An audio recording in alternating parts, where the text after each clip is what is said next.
దేవుని నామమునకు స్తోత్రములు కలుగుగాక. ఈ ఉదయకాల సమయంలో మరొకసారి దేవుని సన్నిధిలో మనమందరం కూడా ఆయన మందిరంలో, ఆయన ఆలయంలో చేరి ఆయన స్థుతించే గొప్ప భాగ్యం దేవుడు మనకు అనుగ్రహించాడు. ఆమేన్. అలాంటి ఈ సమయాన్ని వృధా చేసుకోకుండా అతి ప్రాముఖ్యమైనటువంటి సమయం. ఏ సమయం ఇది?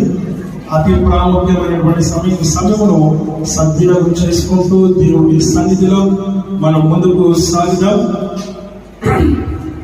అందరూ కూడా ప్రార్థన పూర్వకంగా ఉండాలని నేను మనవి చేస్తూ ఉన్నాను. కారణం ఏంటంటే దేవుని వాక్యము మనకు అర్థం కావాలి అని అంటే అది ప్రార్థనతో మాత్రమే అర్థమవుతుంది. ప్రార్థన లేకుండా, దేవుని సహవాసం లేకుండా, దేవుని యొక్క సన్నిధిలో ఉంటూ మనకు మనమే కూర్చుంటే అది అర్థం కాదు. రెండవది, మన హృదయాలు తెరవబడాలి. ఏం చెప్పాలి? మన హృదయాలు తెరవబడాలి, మన మనస్సులు కూడా తెరవబడాలి. ఆ రీతిగా దేవుని యొక్క సన్నిధిని, ఆయన వాక్యాన్ని మనం ఆహ్వానించి దేవుని యొక్క నామమును గణపరిచినట్లయితే నీ జీవితంలో, నీ కుటుంబంలో, నీ గృహంలో సమాధానము ఏర్పాటు చేస్తూ ఉంది. ఒక విషయాన్ని మనం ఇక్కడ జ్ఞాపకం చేసుకుంటూ ఉన్నాం. మన వ్యక్తిగత జీవితాల్లోనూ, కుటుంబాల్లోనూ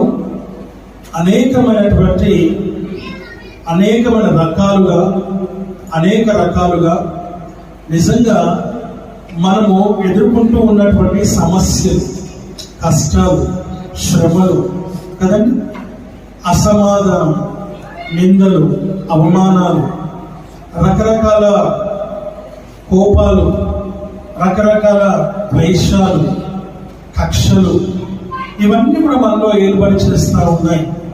లోకంలో ఏలుబడి చేస్తూ ఉన్నాయి. లోకాన్ని దేవుని మందిరంలోనికి తీసుకొని రాకండి. లోకాన్ని హృదయంలోనికి తీసుకొని రాకండి. లోకాన్ని మనసులోనికి తీసుకొని రాకండి. లోకాన్ని దేవుని సన్నిధిలోనికి తీసుకొని రావద్దు. నువ్వు ఆ విషయాన్ని జ్ఞాపకం చేసుకోవాలని మరొకసారి మీ అందరికీ నేను మనవి చేస్తూ ఉంటూ ఉన్నాను. నా ప్రియమైనటువంటి దైవజనమా, దేవుని వాక్యాన్ని మనం చూస్తూ ఉన్నాం. నిజంగా దేవుడు మనతో మాట్లాడాలి. దేవుడు మనతో మాట్లాడుతూ ఉంటేనే మనలో ఉన్నటువంటి సమస్త విధమైనటువంటి వ్యర్థము, చెత్త యావత్తు బయటికి వెళ్ళిపోతుంది. చీకట్లో లైట్ వేస్తే ఎలాగైతే చీకటి వెళ్ళిపోయి వెలుగు వస్తుందో అలాగనే నీలోని చెత్త, చెదారము, వ్యర్థమంతా వెళ్ళిపోయి ఆ నీటిని ఒక్కసారి కొడితే వ్యర్థం ఎలాగ వెళ్ళిపోతుందో, మోరిలో మురికి ఎలాగ వెళ్ళిపోతుందో అలాగున నీలో ఉన్న మురికి ప్రార్థన అనే నీరు ప్రవహించినప్పుడు వ్యర్థమంతా కొట్టుకొని వెళ్ళిపోతుంది, మురికి అంతా కొట్టుకొని వెళ్ళిపోతుంది అనే సంగతిని నీవు జ్ఞాపకం చేసుకోవాలని దేవుని సన్నిధిలో మరొకసారి ఆయన యొక్క వాక్యం ద్వారా నేను జ్ఞాపకం చేస్తూ ఉంటూ ఉన్నాను. హల్లెలూయా, హల్లెలూయా. ఎంతమంది బైబిల్ తెచ్చుకున్నారు? చూపించడం సార్. బైబిల్ తెచ్చుకున్న వాళ్ళు బైబిల్ చూపించారు. కుడి చేత్తో ఎడమ చేత్తో పట్టుకోకూడదు. బైబిల్ అది పరిశుద్ధ గ్రంథం. ఆమేన్, ఆమేన్. మనము పిక్నిక్ రాలేదు, మనమేమి పార్టీకి వెళ్ళలేదు, లేకపోతే మనం ఏమైనా రిఫ్రెష్మెంట్ కోసం పోయి రెస్టారెంట్కి వెళ్ళలేదు, లేకపోతే రిసార్ట్కి మనం వెళ్ళలేదు. ఎక్కడికి వచ్చాం? దేవుని మందిరానికి వచ్చినాం. దేవుని మందిరానికి వచ్చినప్పుడు పరిశుద్ధ గ్రంథముతో నీ స్వహస్తములతో తీసుకొని రావాలి. ఆ విషయాన్ని జ్ఞాపకం చేసుకోవాలని నేను మనం చేస్తున్నాను. తర్వాత బైబిల్స్ కూడా ఇక్కడ కనబడుతూ ఉన్నాయి నాకు. అంటే మీరు ఊపుకుంటూ వెళ్తున్నారు, ఊపుకుంటూ వస్తూ ఉన్నారు. బైబిల్ మాత్రం మీరు ఉంటాయన్నమాట. మరి ఇంట్లో బైబిల్ ఏం చదువుతున్నారు? వాక్యం చదువుతున్నారా? దీన్ని బట్టి చదువుతున్నామా? మరి బైబిల్ తెచ్చుకుందంటే అమ్మాయి చూపిస్తుంది. ఆమేన్, హల్లెలూయా, హల్లెలూయా. ఆ విషయాన్ని జ్ఞాపకం చేసుకోవాలని నేను మనం చేస్తున్నాను. కాబట్టి దేవుని సన్నిధికి వచ్చేటప్పుడు ఎలా రావాలి? భయముతోని, భక్తితోని, సమర్పణతోని దేవుడికి అర్పణగా నువ్వు రావాలి ఆయన మందిరానికి వచ్చేటప్పుడు. అలా వచ్చినప్పుడే దేవుడు నిన్ను అంగీకరిస్తాడు. నిన్ను అంగీకరిస్తే నీ ప్రార్థన అంగీకరించినట్టే. నిన్ను అంగీకరిస్తే ఆయన నీ మనవిని కూడా అంగీకరించినట్టే. నిన్ను అంగీకరిస్తే ఆయన నీకున్న సమస్యలన్నిటిలో నుండి ఆయన నిన్ను విడిపిస్తాడు. హల్లెలూయా, హల్లెలూయా. నువ్వు మనసులో అనేకమైన విషయాలు పెట్టుకొని వస్తే కూడా నీకు వాక్యం అర్థం కాదు. అసలు నీకు వాక్యమే వినపడదు. వాక్యము వినపడాలి అని అంటే, వాక్యము అర్థం కావాలి అని అంటే నీలో ఉన్నటువంటి అన్ని బయటికి వెళ్ళిపోవాలి. ఆమేన్. నువ్వు ఆ విషయాన్ని జ్ఞాపకం చేసుకోవాలని మీకు నేను మనవి చేస్తూ ఉంటున్నాను. ఒక యవనస్తుడు ఇనుమ దగ్గరికి వెళ్ళి, ఎవరి దగ్గరికి? ఇనుమ దగ్గరికి వెళ్ళి బాగా వినాలి, మళ్ళీ అడుగుతాను అయిపోయిన తర్వాత.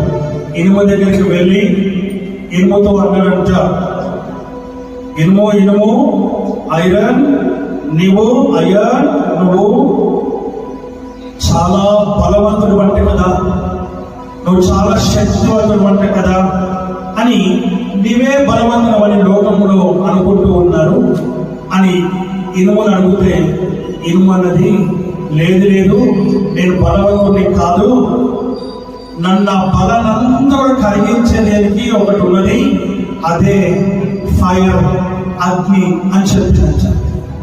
ఆమేన్ కదా.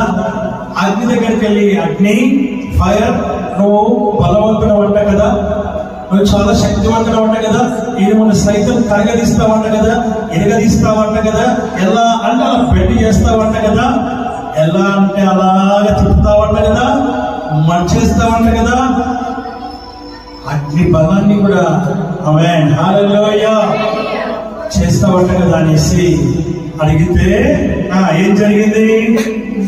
ఇనుము అగ్ని ఏమంటున్నారు? అగ్ని ఏమంటుంది? లేదు లేదు, నేను బలవంతుని కాదు, నా బలాన్నంతా కూడా నీరు పోస్తే మొత్తం ఆరిపోతారు, నేను ఆరిపోయి చల్ల పడిపోతారు, పనికిరాని వాసన మీద పడి విడుస్తారు. అది నా పరిస్థితి, కాబట్టి నేను బలవంతుని కాదు అని ఇనుము చెప్పిందంట. సరే అలాగేం చేస్తుందంట, మళ్ళా ఈ పిల్లవాడు యవనస్తుడు ఏం చేస్తాడంట, నీటి దగ్గరికి వెళ్ళాడంట. నీరు నీరు, వాటర్ వాటర్, నువ్వు చాలా బలవంతుడు అంటే కదా, ఇదిగో నీ గురించి అగ్ని సాక్ష్యం చెప్పింది అని అగ్ని చెప్పిన సాక్ష్యాన్ని బట్టి, ఇదిగో లోకంలో చెప్తున్న మాటలను బట్టి నీ దగ్గరకు వచ్చాను, మరి నువ్వు చాలా బలవంతుడు అంటే కదా అంటే, నీరు అంటుంది, నేనే బలవంతుడు, అసలు నేను బలవంతుని కానే కాదు, ఇదిగో నేను భూమి లోపల ఉంటే నన్ను మనిషి ఏం చేస్తున్నాడు, బోర్ వేసి నీరు బయటికి తీసుకొస్తున్నాడు, మరలా ఏం చేస్తున్నాడు, దాన్ని శుద్ధి చేస్తూ ఉన్నాడు. నాలో ఉన్న చెత్త చెదారం మురికి అంతా కూడా మలినమంతా శుద్ధీకరిస్తూ ఉన్నాడు. నాలో ఉన్నటువంటి గర్దమంతా తీసివేస్తూ ఉన్నాడు, నన్ను శుద్ధీకరిస్తూ ఉన్నాడు, నన్ను పరిశుద్ధపరుస్తూ ఉన్నాడు, మంచి నీరుగా చేసుకొని తాగేస్తూ ఉన్నాడు మనిషి.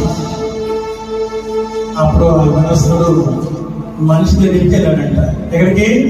మనిషి దగ్గరికి వెళ్ళాడంట. మనిషి దగ్గరికి వెళ్ళి మనిషిని అడుగుతున్నాడంట, మనిషి, ఓ మనిషి, నువ్వు నీరు కంటే బలవంతుడు అంటే కదా, నీటిని శుభ్రం చేసి ఉప్పు నీరు కాస్త మంచి నీరుగా మారుస్తున్నావు అంటే కదా, దాంట్లో ఉన్న బలానంతా తీసేస్తున్నావు అంటే కదా, ఇదిగో దాంట్లో ఉన్నటువంటి ఆ ఉప్పు బలానంతా తీసేసి మంచి నీరుగా చేసుకొని త్రాగేస్తున్నామంటే కదా అని మనిషిని అడిగితే, మనిషి అంటూ ఉన్నాడు, అయ్యా నేను గొప్పవాడిని కాదు, నాకంటే నేను మనిషినే కానీ నీరు త్రాగుతున్నాను, కానీ నన్ను కూడా మింగి వేసేది ఒకటి ఉంది, నన్ను కూడా మింగి వేసేది ఒకటి ఉంది. ఏంటిది అని అంటే, నన్ను కూడా మింగేసేటువంటి ఒకటి ఉంది, అది మరణం. ఏంటంట? మరణం. ఆ మరణం నన్ను కూడా మింగి వేస్తుంది, కాబట్టి నేను బలవంతుని కాదయ్యా, నేను శక్తివంతుని కాదయ్యా అని ఆ మనిషి చెప్తే ఆ యవనస్తుడు ఏం చేశాడు? ఇప్పుడు మనిషి దగ్గర నుంచి కూడా వెళ్ళి మరణం దగ్గరికి వెళ్ళాడంట. మరణం దగ్గరికి వెళ్ళి మరణాన్ని అడిగాడంట. ఏమని? మరణమా, ఓ మరణమా, నేను చాలా బలవంతుడు అంట కదా. ఇదిగో నేను అగ్ని, అగ్ని, నీరు, నీరుని, మనిషి, మనిషిని, అన్నిటినీ నువ్వే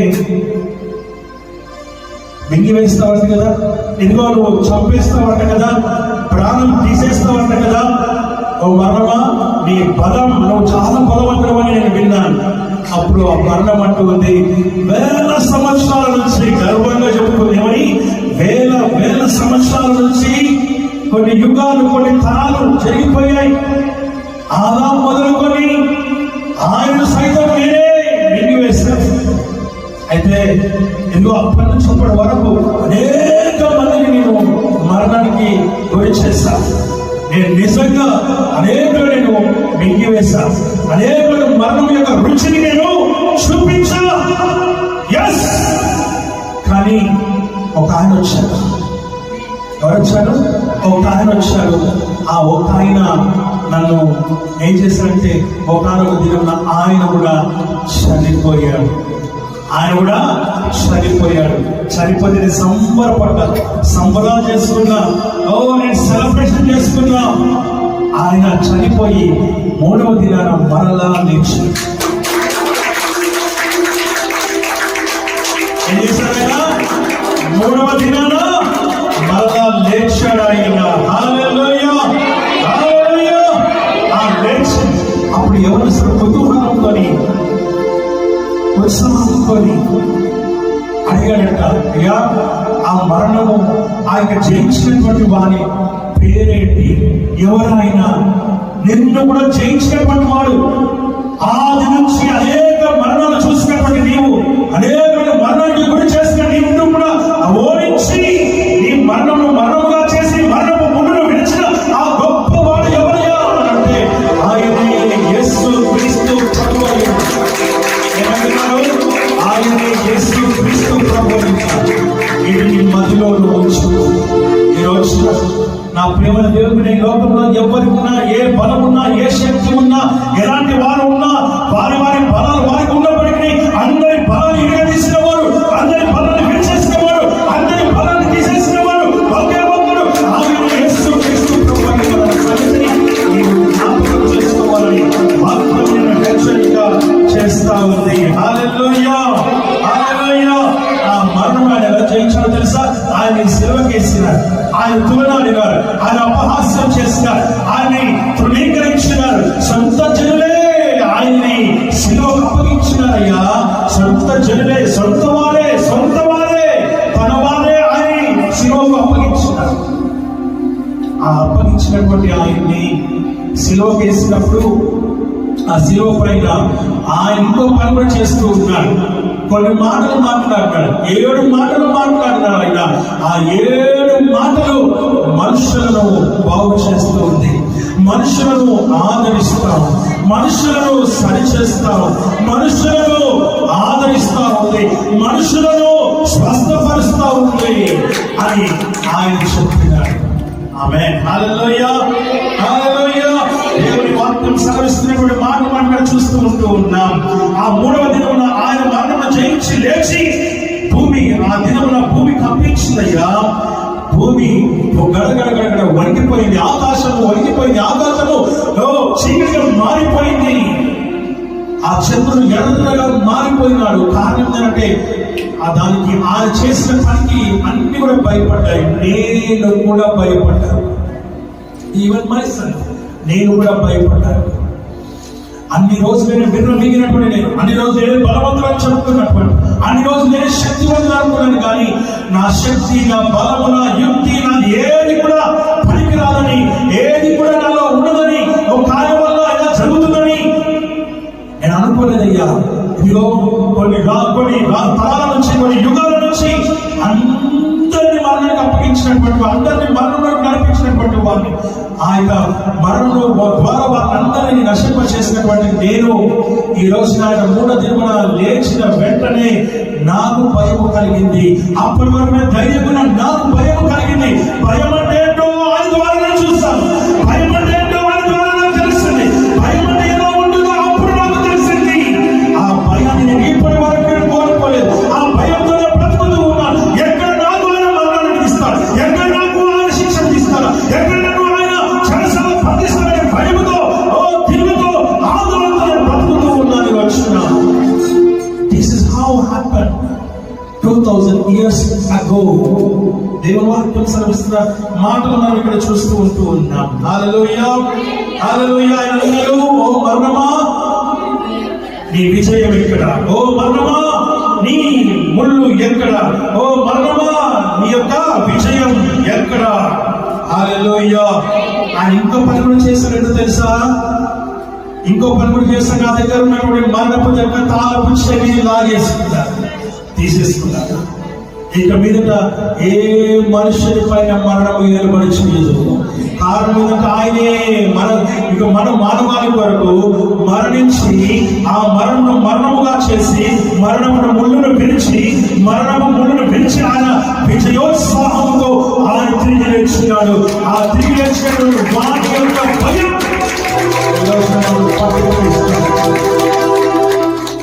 ఆయన చిందించిన రక్తం ప్రతి మానవుని రక్షిస్తూ ఉంది. ఆ చిందించిన రక్తం ప్రతి మానవుని యొక్క పాపమును కడిగివేస్తూ ఉంది. ఇప్పటికి కూడా కడుగుతూనే ఉంది, ఇప్పటికి కూడా శుద్ధీకరిస్తూనే ఉంది, ఇప్పటికి కూడా సజీవంగా ఉన్నది.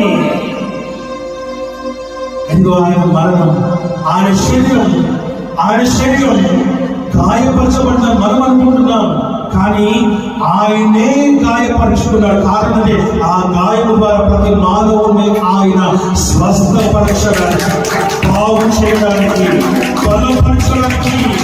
ఆ విషయాన్ని నేను తెలుసుకున్నాను. నా దగ్గర నుంచి మరణపు తాళపు చెవి ఆటోమేటిక్ గా దగ్గరికి వెళ్ళిపోయింది. అయితే ఆయనే జీవము కలిగిన దేవుడై ఉన్నాడు, ఆయనే సజీవమైన దేవుడై ఉన్నాడు. ప్రకటన గ్రంథంలో ఆ మాట ఉన్నది.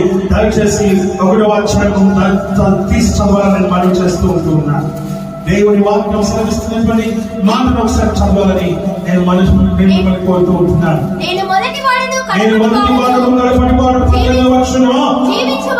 జీవించువాడు మృతులనైతిని గాని ఇదిగో యుగ యుగములకు నేను సజీవుడనై ఉన్నాను. మరియు మరణం యొక్క పాతాళ లోకము యొక్కయు తాళపు చెవులు నా స్వాధీనంలో ఉన్నవి అని సర్వశక్తులు చెబుతున్నారు. ఎవరు చెప్తున్నారు? ఇప్పుడు మరణం యొక్కయు పాతాళ లోకము యొక్కయు తాళపు చెవులు ఆయన చేతిలో ఉన్నాయి. కాబట్టి నీ మరణం ఎవరి చేతిలో ఉంది? ఇప్పుడు దేవుడి చేతిలో ఉంది. నువ్వు ఆ విషయాన్ని గమనించాలని మరొకసారి నేను తెలియజేస్తూ ఉంటూ ఉన్నాను. నా ప్రియమైనటువంటి దైవజనమా, నువ్వు ఎలాంటి స్థితిలో ఉన్నావు ఒకసారి నేను పరిశీలన చేసుకో. నీ బాధల్లో, నీ కష్టాల్లో, నీ జరుగుతున్నటువంటి ఆఫీస్ కి సంబంధించి, జాబ్ కి సంబంధించి, లేక నీ వ్యక్తిగత జీవితానికి సంబంధించి, నీ కుటుంబ సమస్యకు సంబంధించినటువంటి వాటి విషయంలో నువ్వు మునిగిపోయి వాటిని కొట్టుమిట్టాడుతూ సతమతమవుతూ సమాధానం లేక, నెమ్మది లేక, మనశ్శాంతి లేక, ఆనందం లేక, సంతోషము లేక, నెమ్మది లేక, నీ జీవితాన్ని అగమ్య గోచరంగా చేసుకుంటూ, నీ బ్రతుకును సమానం లేకుండా చేసుకుంటూ, అనేక ఆలోచనలతో, తలంపులతో నీ జీవితాన్ని దేవుని యొక్క ప్రణాళిక ప్రకారంగా కాకుండా నీకు నీవే నీ ఇష్టానుసారంగా ఆలోచిస్తూ తలస్తూ నీకంటే ఒక ప్రణాళికను చేసుకొని అందులో గిరిగీసుకొని అందులోనే ఉండి బయట ఏం జరుగుతుందో బయటికి రాకుండా, దేవుని యొక్క ప్రణాళిక ఏంటో తెలుసుకోకుండా, దేవుని చిత్తం మీద తెలుసుకోకుండా, వాక్యం అన్నది కీర్తన గ్రంథం 40వ వచనం, ఇదిగో దేవుని చిత్తము నెరవేర్చిన నాకు సంతోషం. ఆ సంతోషాన్ని ఈ రోజున నీవు పొందుకోకుండా, ఆ సంతోషం కాకుండా దుఃఖాన్ని, బాధనే, వేదనే కోరుకుంటూ ఉన్నావా? ఎలా ఉన్నావు? ఆఫీస్ లో అంతా తీసుకొచ్చి ఇంట్లో చూపిస్తా చూపిస్తున్నావా? జాబ్ దగ్గరంతా తీసుకొచ్చి ఇంట్లో చూపిస్తున్నావా? కాలేజ్లో జరిగిందంతా తీసుకొచ్చి ఇంట్లో చూపిస్తున్నావా? స్కూల్లో జరిగిందంతా తీసుకొచ్చి ఇంట్లో చూపిస్తున్నావా? ఇంట్లో జరిగినంత తీసుకొచ్చి మందిరంలో వేస్తావా? ఎలా ఉన్నా దేవుడితో మాట్లాడుతున్న విషయం, నీ పీస్ఫుల్ లైఫ్ ని, నీ సమాధానమైనటువంటి జీవితాన్ని, సమాధానంతో కూడుకున్నటువంటి కుటుంబాన్ని ప్రేమని బిడ్డ నువ్వు కోల్పోయి, నెమ్మదిని కోల్పోయి, శాంతిని, సమాధానం కోల్పోయి, నాకేది లేవని నీలో నువ్వే బాధపడుతూ ఉన్నావా? లోకంలో అనేక బలాలు ఉన్నాయి. ఆ బలాలన్నీ కూడా ఏమైపోయాయి? మూతపడ్డాయి. ఆమేన్, ఆమేన్. ఆ జయేశ్వరుడైనటువంటి దేవుడు నీలోనికి పిలువు. విజయోత్సాహముతో మరణాన్ని జయించినటువంటి నా యేసు క్రీస్తు ప్రభుని, నా రక్షకుడైనటువంటి వారిని నీలోనికి పిలువు. నీ కుటుంబంలోనికి పిలువు. పిలిస్తే నీ జీవితంలో ఇప్పటి వరకు పొందుకోలేనటువంటి సమాధానం, ఇప్పటి వరకు పొందుకోలేనటువంటి నెమ్మది, ఇప్పటి వరకు పొందుకోలేని మనశ్శాంతి, ఇప్పటి వరకు నువ్వు ఆనందించని ఆనందం దేవుని సన్నిధిలో ఉంటుందన్న సంగతిని నేను జ్ఞాపకం చేసుకో. విజయ గీతము మనసారా నేను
బాప్తిజం తీసుకున్న అందరూ దయచేసి చేయగలరని మనకు తెలుసు. బలలో పాల్గొనక ముందు, బలలో చేయి వేయక ముందు దయచేసి మిమ్మల్ని మీరు ఒకసారి సరిచూసుకోవాలి, పరీక్షించుకోవాలి, పరిశోధించుకోవాలి. మీకు నేను మనవి చేస్తూ ఉంటున్నాను. దేవుని వాక్యంతో మాట్లాడుతూ ఉండగానే మీ జీవితాల్లో గొప్ప కార్యము చేయాలి. ఒక్కరితో సంబంధం లేదు, ఒకరితో సంబంధం లేదు. అది భార్య అయినా భర్త అయినా ఒకరితో సంబంధము లేదు. ఎవరితో సంబంధం? నీకు నీ దేవుడితో మాత్రమే సంబంధం. చెప్పండి, నాకు నా దేవుడితో మాత్రమే సంబంధం. ఆ సంబంధాన్ని కలిగి దయచేసి మీరు ముందుకు సాగాలని నేను మనవి చేస్తూ ఉంటున్నాను. ఆమేన్, హల్లెలూయా. ఒక జ్ఞాపకం వస్తున్నా, చెప్పుకొని తర్వాత ఒక వాక్యం పడుకోవడం వెళ్తాం. ఒకసారి ఒక పాము, ఏంటి ఒక పాము, చెప్పండి, పాము అలా అలా వెళ్తూ ఉందంట. అంటే ఇళ్ళ మధ్యలోకి వచ్చేసింది, ఇంట్లోకి ప్రవేశించింది, పోయిపోయిన స్టోర్ రూమ్లోకి ప్రవేశించింది. అలా వెళ్తూ ఉన్నటువంటి స్టోర్ రూమ్లో ఏముంటాయి? వాడే వస్తువులు, ఎప్పుడో ఒకసారి వాడే వస్తువులు కొన్ని ఉంటాయి. అలాగే ఒక పార, గడ్డపార, గంప, రంపం ఇలాంటి కొన్ని వస్తువులు అందరూ ఉన్నాయి. అలా వెళ్తూ ఉన్నప్పుడు దానికి రంపం తగిలిందంట. దానికి ఏమైంది? తెగింది. దానికి కోపం వచ్చింది. ఏమొచ్చింది? దానికి కోపం వచ్చిందా? వస్తుంది ఖచ్చితంగా. నన్ను గీరుకుంటావా, నాకు రక్తాన్ని తెప్పిస్తావా, నన్ను గాయపరుస్తావా, నేను నిన్ను కాటేస్తావా అని రంపాన్ని కాటేస్తా. దేని కాటేసిందంట? చెప్పండి, రంపాన్ని కాటేసిందంట. ఆ రంపాన్ని కాటేస్తే ఏమైంది? మరలా నోరుకి గాయమైందంట. గాయమైన తర్వాత మరలా అనుకుందంట, నా శరీరానికి గాయం చేసి నేను కాటేస్తే నా నోరు కూడా గాయం చేస్తావా? నా పన్నులు పోయాయి, నా నాలుగు తగ్గింది, నా పెదాలు తగ్గాయి, కాబట్టి నిన్ను నేను వదిలిపెట్టే ప్రసక్తే లేదు అని చెప్పి నాకున్న బలం ఏంటి? పాములు కదా, చుట్టుకొని నిన్ను నలిపేస్తా అని ఆ రంపాన్ని బాగా చుట్టేసిందంట. బాగా చుట్టేసి ఏం చేసిందంట? దాని బలం కొద్ది ఆ రంపాన్ని ఏం చేసిందంట? గట్టిగా పిండిందంట. ఏమైంది? రంప ముక్కలైందా? వంగిపోయి మొత్తం పిండేసిందా? ఎవరు పిండింది? ఎవరికి పిండినట్టయింది? పాముకే. అలాగే దయచేసి మీరు కూడా మీలో ఎవరి మీదైనా కోపం ఉంటే, మీలో ఎవరి మీదైనా ద్వేషం ఉంటే, మీలో ఎవరికైనా కక్ష ఉంటే, మీలో ఎవరికైనా ఇంకొకరి మీద ఏమైనా ఉంటే, ఒకవేళ ఇందులో పాల్గొనక ముందే, చెయ్యి వేయక ముందే మీరేం చేయండి? వెంటనే అలాగే కమ్మున వెళ్ళిపోయి ఉంటే అది బతికేది. ఏది? పాము. ఇప్పుడు పాముతో ఎందుకు పోల్చాను నేను అని అంటే, మన కోపము పాముకి సాదృశ్యమే. అంటే కోపం పగతో సాదృశ్యం కాబట్టి నేను పాముతో పోల్చాను. ఇప్పుడు కోపంతో ఏమైంది? కాటేసి వల్ల నేను చంపేస్తాను, చుట్టుకొనేసిన బలం కొద్ది చుట్టుకుంటే ఏమైంది? వాళ్ళంతా గాయాలై చీకపోయి అక్కడికక్కడే చచ్చిపోయింది. అలా నువ్వు చచ్చిపోతావు. అందుకని నువ్వేం చెయ్యి? నేను ఎవరైనా గాయపరిస్తే అలా వెళ్ళిపో, అంతే. వెళ్ళిపోతే కనీసం ఆ గాయంతోనైనా నువ్వు బ్రతుకుతావు. ఇంటికి వెళ్ళి ఏం చేస్తావంటే ఆ గాయపరిచిన పడిన వారి కొరకై నువ్వేం చేయాలి? ప్రార్థన చేయాలి. దేవుని సన్నిధిలో వారిని క్షమించమని అడగాలి. నా దేవుడు ఎలాంటి వాడు? క్షమించే దేవుడు. ఆయన కుమార్తె ఎలా ఉండాలి? క్షమించే బిడ్డగా ఉండాలి. నీలో కోపాన్ని పెట్టుకొని, నీలో పగని పెట్టుకొని, నీలో ద్వేషాన్ని పెట్టుకొని, నీలో ఈర్ష్యాన్ని పెట్టుకొని, నీలో మిగతా అన్ని చెదరా పెట్టుకునేసి నువ్వు బలలో పాల్గొనకూడదని మీకు నేను హెచ్చరిక చేస్తూ ఉన్నాను. వాక్యం చెప్తూ ఉన్నాను. నీ హృదయం శుద్ధీకరించబడాలి, పరిశుద్ధపరచబడాలి, పవిత్రపరచబడాలి. నీతియుక్తముగా దేవుని సన్నిధిలో వాక్యం ద్వారా మనం ఇక్కడ గమనిస్తూ ఉంటూ ఉన్నాము. హల్లెలూయా, హల్లెలూయా. కనుక ప్రేమ దేవుని బిడ్డలారా, మీలో అలాంటి ఏమైనా ఉన్నాయేమో సరి చూసుకోవాల్సిందిగా మీకు నేను మనవి చేస్తూ ఉంటున్నాను. దేవుని పేరట మిమ్మల్ని అందరినీ హెచ్చరిక కూడా నేను చేస్తూ ఉంటున్నాను. 2వ కొరింథీయులకు రాసినటువంటి పత్రిక 5వ అధ్యాయం 14 నుంచి 15 వచనాలు 16 వచనాల వరకు చదవాలని మనం చేస్తూ ఉంటున్నాను. 2వ కొరింథీయులకు రాసిన పత్రిక చదవండి దయచేసి. Chapter 5 verse 14 to 16. క్రీస్తు ప్రేమ మమ్మను బలవంతము చేయుచున్నది. క్రీస్తు ప్రేమ మమ్మును బలవంతము చేయుచు ఉన్నది. ఎలాగనగా అందరి కొరకు ఒకడు మృతి పొందెను కనుక అందరిలో మృతి పొందరనియు జీవించు వారికి మీదట తమ కొరకు కాక తమ నిమిత్తము మృతి పొంది తిరిగి లేచిన వారి కొరకే జీవించుటకు ఆయన అందరి కొరకు మృతి పొందననియు నిశ్చయించుకొనుచున్నాము. ఆమేన్. ప్రార్థన చేసుకుందాం. మా మిగిలిన ప్రేమించిన మా పరమ తండ్రి, మీ నామానికి వందనాలు, స్తోత్రాలు, స్తుతులు, కృతజ్ఞతాస్తుతులు చెల్లిస్తున్నాం. వినగలిగే చెవులు, గ్రహించగలిగే హృదయం, మనస్సు మాకు అనుగ్రహించండి.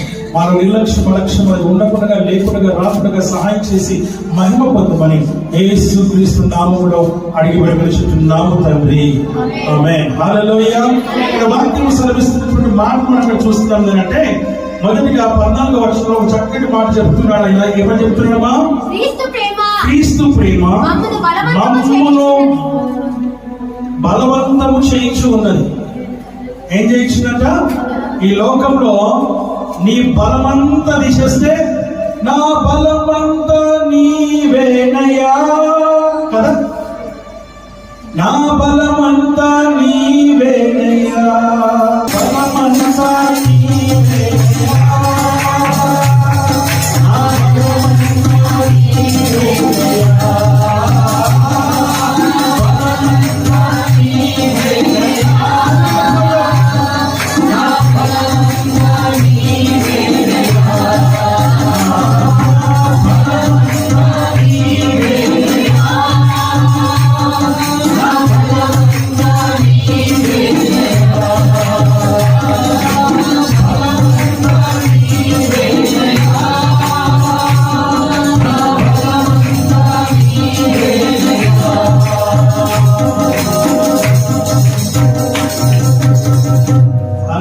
నీవేనయ్యా.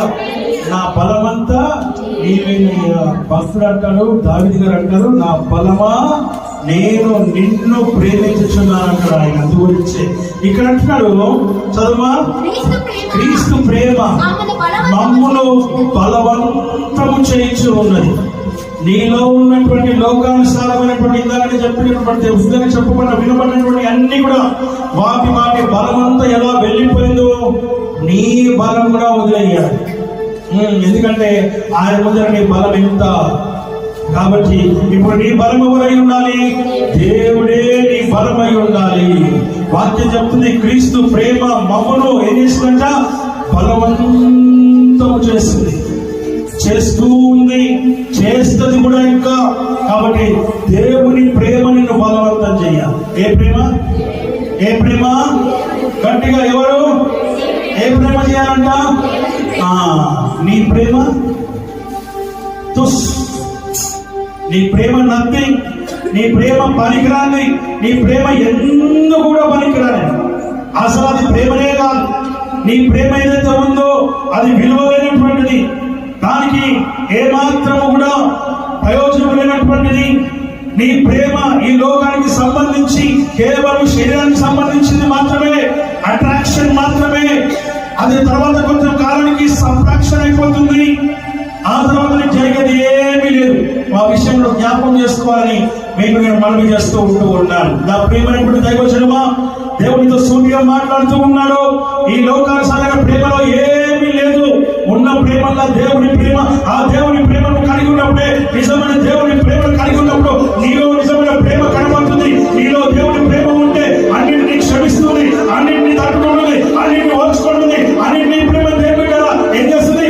తప్పుతుంది అన్న సంగతిని జ్ఞాపకం చేసుకోవాలని వాక్యం ద్వారా మనం ఇక్కడ హెచ్చరిక మనం పొందుకుంటూ ఉన్నాం. ఆమేన్. హల్లెలూయా. ప్రేమ లేని వాడనైతే నేను వ్యర్థులని పౌలు గారు చెప్తూ ఉన్నారు. ప్రేమ లేని వాడనైతే నేను వ్యర్థులను.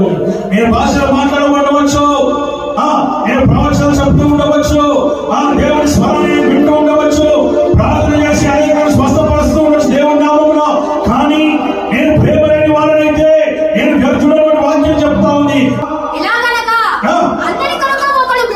ఏలాగనగా అందరి కొరకు ఒకడు మృతి పొందెను కనుక అందరూ మృతి అందరూ పొందున్నారనియు జీవించు వారు ఇక మీదట మరోసారి జీవించు వారికి మీదట తమ కొరకు కాక తమ నిమిత్తము మృతి పొంది తిరిగి లేచిన వారి కొరకే నువ్వు జీవించాలని వాక్యం సెలవిస్తావు. నీ కొరకు మృతి పొంది తిరిగి లేచిన వారి కొరకు నువ్వు జీవించాలని వాక్యం సెలవిస్తా ఉంది. నేను ఒక ప్రశ్న మీద ఆశిస్తూ ఉన్నాను. మీరందరూ ఎవరి కోసం జీవిస్తున్నారు చెప్పండి ఒకసారి. ఇప్పుడు అందరూ ఒక్కొక్కరు అంటే చాలా టైం పడుతుంది. ఒకసారి చెప్పండి, ఎవరి కోసం జీవిస్తున్నారు? నిజం చెప్పాలి, అబద్ధం చెప్పండి. ఎవరి కోసం? నా కోసం, మన కోసం కాకుండా వేరే ఇంకేమన్నా చెప్పండి ప్లీజ్. ఇంకా వేరే ఏమని చెప్పండి. ఇంకా వేరే ఏమని అన్నా, మా ఆయన, మా భార్య, మా పిల్లలు, మా అక్క, మా అన్న, మా చెల్లి, ఇంకా ఉంటాయి కదా. డబ్బు ఉంది, ఆస్తి ఉంది, అందం ఉంది, బలం ఉంది, ఉద్యోగం ఉంది, పేరుంది, ఫేమ్ ఉంది. ఆమేన్, హల్లెలూయా. ఇంకొన్ని ఉన్నాయి కదా. ఇలాంటివి కొన్ని ఉన్నాయి లోకంలో. మా పక్కకు పెట్టేస్తాం కాసేపు, ఎందుకంటే అవి నిజమే కావు నాకు తెలుసు కాబట్టి వాటిని నేను టోటల్గా నా డిక్షనరీలో తీసేస్తాను. ఆమేన్. ఎందుకంటే చనిపోయేటప్పుడు కానీ చనిపోయిన తర్వాత కానీ మనకు ఆ ఒక్కరోజే పాతి పెట్టే వరకు మాత్రమే ఆయన ఆమె మనకు ఇంపార్టెంట్. పాతి పెట్టేసినాక అమ్మయ్యా చేతులు దొరుకుని ఇంటికి వస్తాం. ఏడుస్తూ వస్తున్న మనసులు మాత్రము ఈడ వదిలిపోయింది అనుకుంటాం. హల్లెలూయా. కోపం ఉందనుకో చంపేసేంత కోపం కూడా ఉంటుంది కొంతమందికి. అంటే కోపం ఉంటుంది, చంపేసేంత కోపం కూడా ఉంది. ఈ మధ్యకాలంలో మనం చూస్తూ ఉన్నాం. భార్యను చంపేస్తున్నారు, భర్తను చంపేస్తూ ఉన్నారు, పిల్లల్ని చంపేస్తూ ఉన్నారు, తల్లిదండ్రులను చంపేస్తూ ఉన్నారు, ఆఖరికి పిల్లలను చంపేస్తూ ఉన్నారు. ఎవరు? తల్లి తండ్రి ఎవరో ఒకరు. ఇలాగా ఒకరిని ఒకరు చంపుకుంటూ ఆది కాండంలో ఏదైతే నుంచి బయటకు వచ్చిన తర్వాత ఇద్దరు పిల్లలు మొదటి సంతానము వారు ఒకరినొకరు చంపుకున్నారు. అదే ఇప్పుడు మళ్ళా పనిచేస్తా ఉంది. కోపము, ద్వేషము ఎంతవరకు వస్తుందంటే అసలు నేను చూస్తే నాకు అసహ్యం అనిపిస్తుంది అని అంతగా ముఖంలో చూపిస్తారు. ఆ వికృత రూపం ఇప్పుడు మనం స్టెప్స్ దిగేటప్పుడు ఎదురు కనబడుతుంది మనకి. అంతకంటే భయంకరంగా ఉన్నది. ఇంకా మీద వద్దని చెప్తాళ్ళకి అన్నటోళ్ళకి మీ ముఖాలు పెడితే చాలు, మీరు వికృతమైన ముఖాలను పెట్టినప్పుడు అది తీసుకుపోయి ఇంటి ముందర పెడితే సరిపోతుంది, దెబ్బ పారిపోతుంది. ఏంటిది? ధైర్యం కావచ్చు, దురాత్మ కావచ్చు, సైతం కావచ్చు, ఏమన్నా కావచ్చు. నీ ఫేస్ చూసిన వెంటనే పారిపోతుంది. ఆమేన్, హల్లెలూయా. చేస్తారు అంతేనా? ఖచ్చితంగా నోరు తెలుసు. హల్లెలూయా. ఎంత సౌమ్యం. హల్లెలూయా. ఎంత నెమ్మదస్తుడో. పెరిగాకుంటుందంతా పెళ్ళైనాక వికృత రూపాలు వస్తాయి. భయపడ నువ్వే కాదు, ఉంటే ఉన్న చాలా మంది ఉన్నారు ఇక్కడ. ఆమేన్, హల్లెలూయా. మీ వికృత రూపాలు మేము చూడాలి, మేము ఆనందించాలి. కాదు కాదు కాదు కాదు మేము భయపడాలి. మిమ్మల్ని చూసి మేము పారిపోవాలి. హల్లెలూయా, హల్లెలూయా. ఇప్పుడు నవ్వుకుంటే ఎంత చక్కగా కనపడుతున్నారు, ఎంత అందంగా కనపడుతున్నారు. ముఖాల మీద చందమామ. కనుక విషయం ఏంటంటే చందమామలో అన్ని మచ్చలే ఉంటాయి. ఎందుకు చందమామ అందంగా ఉందామన్నా ఎందుకన్నారో మరి కవి ఎందుకు వర్ణించడం నాకు అర్థం కాదు. చందమామ అంతా మచ్చలుగా ఉంటది. మీరు బాగా దగ్గరికి వెళ్ళి చూడండి, కావాలంటే మీరు దగ్గరికి వెళ్ళి చూడండి. ఆమేన్, హల్లెలూయా, హల్లెలూయా. దగ్గరికి వెళ్ళి చూస్తే తెలుస్తుంది. నేను వాక్యం సెలవిస్తున్న మాట మనం చూస్తున్నాం. అలాంటి భయంకరమైన పరిస్థితులు ఇక్కడ వాక్యం ఏం చెప్తుంది? మృతి పొంది నీ కొరకు మృతి పొంది తిరిగి లేచిన వారి కొరకు జీవించమని చెప్తే మన కోసం మనం జీవిస్తే ఈ ముఖాల విధాలు కనబడతాయి. మరి ఈ వికార ముఖాలే కనబడతాయి, ఈ కోపాలే కనబడతాయి, ఈ ద్వేషాలే కనబడతాయి, ఈ రోషాలే కనబడతాయి. పనికిరాని రోషాలు, పనికిరాని పగలు, పనికిరాని కోపాలు, పనికిరాని అన్ని మనలో కూడా కనబడతాయి. వాక్యం చెప్తుంది, ఒక్కసారి ఆయనను తలంచుకొని ఆయనను స్వీకరించి చూడు. నిజంగా స్వీకరించాడు. ఇప్పటివరకు నువ్వు స్వీకరించలేదు. అందుకే ఇవన్నీ ఏర్పాటు చేస్తున్నాయి నీ లోపల. ఇవన్నీ ఏర్పాటు చేస్తూ ఉన్నాయి. పాపం ఏమనుకుంది? నేను కాటేసి నేను చంపేస్తున్నా అనుకుంది పాపం. కానీ దానికి జీవం లేదన్న సంగతి పాముకి తెలియదు. అలాగే నీ ఎదుటి వ్యక్తిని కూడా నువ్వు జీవం లేని వారిగా మార్చేస్తూ ఉన్నావు. ఆమేన్, ఆమేన్. నీ కోపంతోని, నీ పగతోని, నీ ఈర్ష్యతోని, నీ ద్వేషంతోని ఏం చేస్తున్నావు? ఎదుటి వ్యక్తిని నిర్జీవమైన వ్యక్తిగా మార్చివేస్తూ ఉన్నావు. నువ్వు ఆ విషయాన్ని గమనించాలని మీకు నేను మనవి చేస్తున్నాను. ఆమేన్, హల్లెలూయా. నా ప్రియమైనటువంటి వారులారా, నీవు ఎవరి కోసం జీవిస్తున్నావో ఒక్కసారి పరిశీలన చేసుకో, పరీక్షించుకో, పరిశోధించుకో.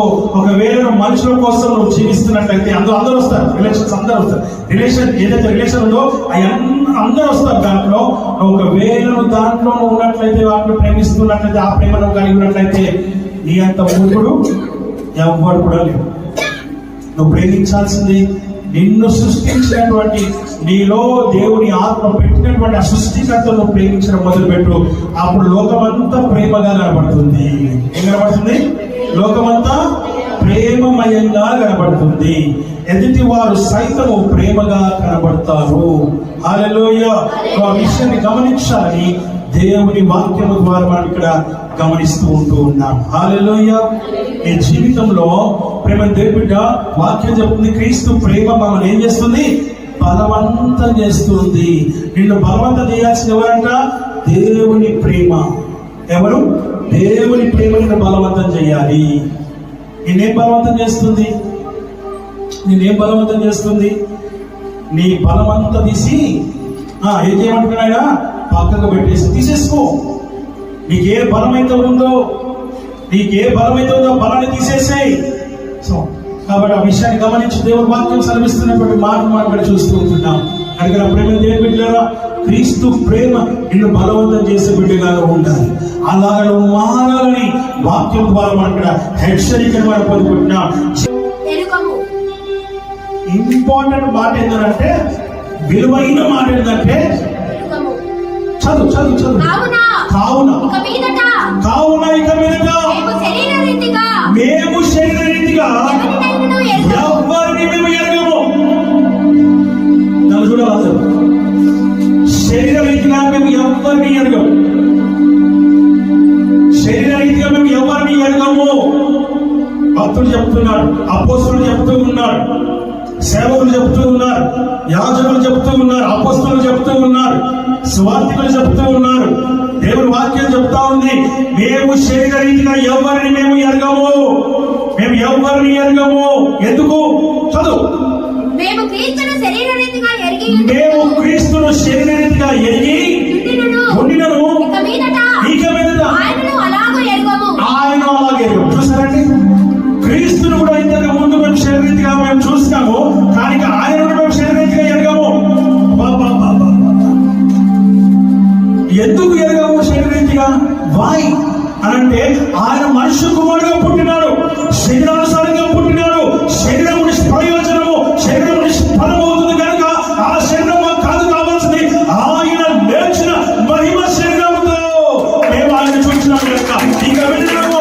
ఆయన జీవించినటువంటి ఆ శరీరం ఎదురు, ఆ మహిమ శరీరం ఎదురు, ఆయన ఆత్మను ఎదురు, ఆయన మాత్రమే మనం చూస్తాము.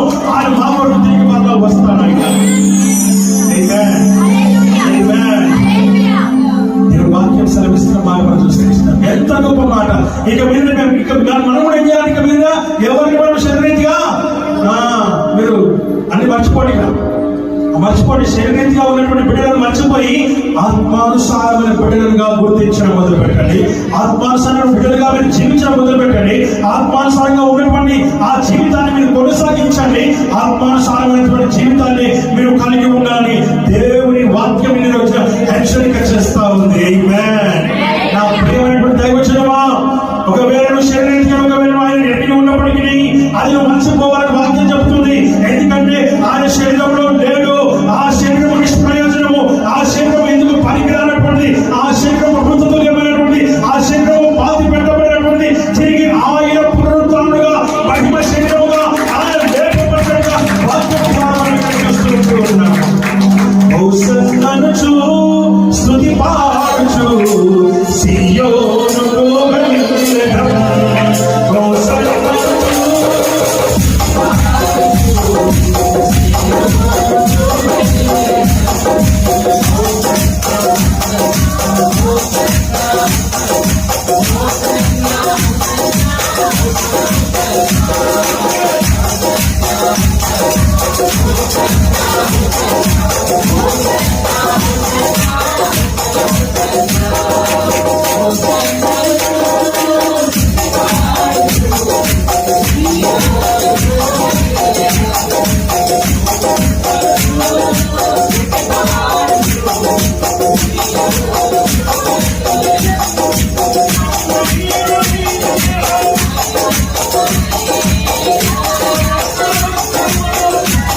మన్నైన ఈ దేహం చెప్పండి మన్నైన ఈ దేహం మహిమ రూపమై ధవల వర్ణ వస్త్రములు ధరించెదం. ఆమేన్. హల్లెలూయా. ఈ మన్నైన దేహాన్ని నువ్వు ప్రేమించకు, ఈ మన్నైన దేహాన్ని నువ్వు చూసి సంతోషించకు. ఈ మన్నైన ఈ దేహము నీ లోపల ఒకనొక దినమున పాతి పెట్టబడుతుంది. ఎవరు నీ దగ్గర రారు. ఒక్కడివే సమాధిలో ఉండాలి. ఆ కొన్ని రోజులకే నీ శరీరం అంతా పురుగు తినేస్తాయి. నీ శరీరం అంతా కూడా దేనికిన్నారా మట్టిగా మారిపోతుంది, మట్టిలో కలిసిపోతుంది. నీ ఎముకలు కొన్ని రోజులు ఉంటాయి, అవి కూడా పురుగు తినేస్తాయి. ఇక నువ్వేముండవు అక్కడ. ఆ విషయాన్ని జ్ఞాపకం చేసుకోవాలని దేవుడి వాక్యం ద్వారా మనం చూస్తున్నాం. ఈ భయము కలిగి నువ్వు జాగ్రత్తగా నువ్వు పాతి పెట్టబడ్డ బాగానే ఉంది, నీ శరీరం కుళ్ళిపోయింది బాగానే ఉంది, పాడైపోయింది బాగానే ఉంది, మట్టిలో కలిసిపోయింది బాగానే ఉంది. కానీ ఆయన వచ్చినప్పుడు ఆయన పూర ఊదినప్పుడు ఆ పూర స్వరము విని నువ్వు లేచే స్థితిలో నువ్వు చనిపోవాలి. స్తోత్రం చెప్తావా? హల్లెలూయా. నువ్వు లేచే విధంగా ఉండాలి. అలా లేకపోతే నీ జీవితం అంతే సంగతి. ఇక మీద ఎన్నట్టు కూడా నువ్వు లేపబడవన్న సంగతిని నువ్వు జ్ఞాపకం చేసుకోవాలని వాక్యం ద్వారా మనం ఇక్కడ హెచ్చరిక మనం పొందుకుంటూ ఉన్నాం. ఇంకేమంటున్నాం కింద? ఇక మీద అలాగున మేము ఆయనను ఎరగము. ఆమేన్. హల్లెలూయా. హల్లెలూయా. ఎవరైనా క్రీస్తునందు వాడు నూతన సృష్టి, పాతవి గతించే రీతిగా ఉండాలి. ఆమేన్. ఒకసారి ఒక సహోదరి ఏదో చిన్న మనస్పర్ధ వచ్చి తిట్టుకుంటున్నారు, భార్య భర్త తిట్టుకుంటా ఉన్నారు. ఆమేన్. హల్లెలూయా. తిట్టుకుంటా అంటే పెళ్ళైన కొత్తలో ఏదో జరిగిన విషయం, అప్పటి విషయము ఈమె తీసుకొచ్చి ముందర పెట్టింది. మీ వాళ్ళు ఇట్లా అన్నారు, మీ వాళ్ళు అట్లా అన్నారు, నువ్వు ఇట్లా అన్నావు, నువ్వేం పట్టించుకోలే, ఎప్పుడో సంబంధం సమయం సందర్భం ఏమీ లేకుండా తీసుకొచ్చి ముందర పెట్టింది. ఈమెకి ఇప్పుడు ఎన్నేళ్ళు? 50 ఏళ్ళు. ఆయనకి ఎన్నేళ్ళు? దగ్గర 60. 50 ఏళ్ళు 56 సంవత్సరం లేదు. ఆయన అంటాడు ఎప్పుడో అయిపోయింది కదనే, పిల్లలు అయిపోయింది, పిల్లలు కూడా చేసేసే కదా అంటే అంటట్లేదని అది లెక్క తేలే. ఇంకా మా అమ్మ కూడా చచ్చిపోయింది కదనే, మా నాయన కూడా చచ్చిపోయింది కదా అట్లట్లయితుంది. వాళ్ళు చేసే కథలు మర్చిపోలేవా? ఇగో ఇది నిన్ను పట్టి పీడించి పిప్పికేసి నేను ఏం చేస్తుంది? తోలుబొమ్మలాగా ఆడిస్తా. తోలుబొమ్మలాగా ఆడిస్తా అంటే నువ్వు ఆడుతూ ఉన్నావు. గుడిలో గడ్డ మోగిస్తాడు, గడ్డ మోగుతా ఉన్నావు. ఇప్పుడు ఏం చేస్తాడు? చీపో అనేసి బయటకు వెళ్ళిపోయాడు. బయట పోయి సాయంత్రం డిసైడ్ తిట్టడం చేస్తారో చేయతారో దాని డౌట్. ఎప్పుడు తింటాడు ఇదే లేదు. Amen. Hallelujah. Hallelujah. I tell you one thing. మీరు బాగా వింటుంది కాబట్టి ఆసక్తితో ఇంకో విషయం చెప్తాను. ఆమేన్. హల్లెలూయా. ఏంటిదో విషయం అంటే ఒక ఫ్యామిలీ ఉంది. ఏముంది? గట్టిగా చెప్పండి, గట్టిగా చెప్పరా? చెప్పండి, నువ్వు అని చెప్పండి. ఆమేన్. హల్లెలూయా. ఒక ఫ్యామిలీ ఉంది. ఆ ఫ్యామిలీ ఆయన ఒక అమ్మ, చెప్పండి, ఇంకా ఒక అమ్మ, ఒక భార్య, ఒక కొడుకు, ఒక కూతురు. ఆమేన్. హల్లెలూయా. Complete family. ఇప్పుడు ఈయన ఇదిగో మీ అందరికీ నేను క్రిస్మస్ కి బట్టలు తీసుకొచ్చా, నీకు తీసుకొచ్చా, పిల్లలకు కూడా తీసుకొచ్చినా, అమ్మ కూడా తీసుకొచ్చినా. నాకు పోయినసారి ఒక ఇచ్చినట్టు ప్యాంట్ ఒకటి ఉంది, నేను దాన్ని వేసుకుంటా. ఆయన కుటుంబం చెప్తే వాడు 2 అంగుళాలు 2 ఇంచెస్ పెద్ద గుడ్డలు హైట్ అయిపోయింది. కాబట్టి నేను వచ్చే లోపలనే చెప్తున్నా, జాగ్రత్త. మీరు ఆ 2 ఇంచులు వెళ్ళేసి ఆ టెర దగ్గరికి వెళ్ళేసి సాయంత్రం వచ్చే లోపల ఆ 2 ఇంచులు వెయ్యాలా, తగ్గించాలా? ఏం చేయాలి? 2 ఇంచులు తగ్గించాలా? తగ్గించకపోతే వచ్చినాక చూస్తాం మీ సంగతి ఎప్పుడు అని చెప్పి మాట్లాడి వెళ్ళిపోయాడు. ఆమేన్. హల్లెలూయా. ఎవరితో మాట్లాడాడు? ఎవరితో మాట్లాడాడు? కూడా సూపర్. ఆమె హల్లెలూయా. మీకు అర్థం కాదు, మీరు రండి ఒకసారి, మీరు అందరూ రండి ఒకసారి. ఆజో రండి, నలుగురు రండి. నువ్వు కూడా చెల్లి చెల్లి రామ్మా, రామ్మా. అయ్యా మై ఫ్యామిలీ, నేను మాట్లాడుతున్నా. నేను వచ్చినప్పుడు ఏమైపోనా 2 నిమిషాలు తగ్గాల. ఫ్యామిలీ చెప్పిన వెళ్ళిపోయింది. ఇంక అంతే. ఈ ఫ్యామిలీ ఏం చేసింది? సర్లే, భార్య అనుకుంటుంది.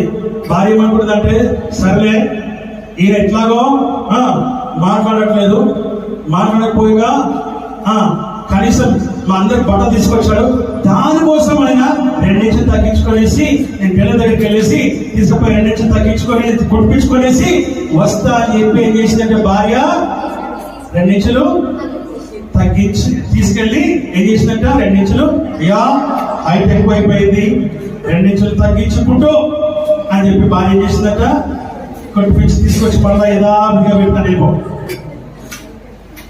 ఆమేన్ హల్లెలూయా. ఇంకా అమ్మ ఏం చేసింది? అమ్మో నా కొడుకు చాలా కష్టపడుతుంది, బాధపడుతుంది, ఎవ్వరు వారి మాట వింటలేడు, ఎంత బాధపడుతుంది, ఎంత వేదన పడుతుంది. మనకి ఏమైందో వారి జీవితం అంతా ఇట్లా అయిపోయింది, నేను పోయి చేసుకుని వస్తా అని చెప్పి తల్లి ఏం చేసిందంట, ప్యాంట్ తీసుకుపోయి మళ్ళీ డైరెక్ట్ ఇచ్చిందంట. ఇచ్చి 2 నిమిషాలు మళ్ళీ కట్ చేసిందంట. కట్ చేపించి తీసుకొచ్చి మళ్ళీ యథావిధిగా పెట్టేసి వెళ్ళిపో.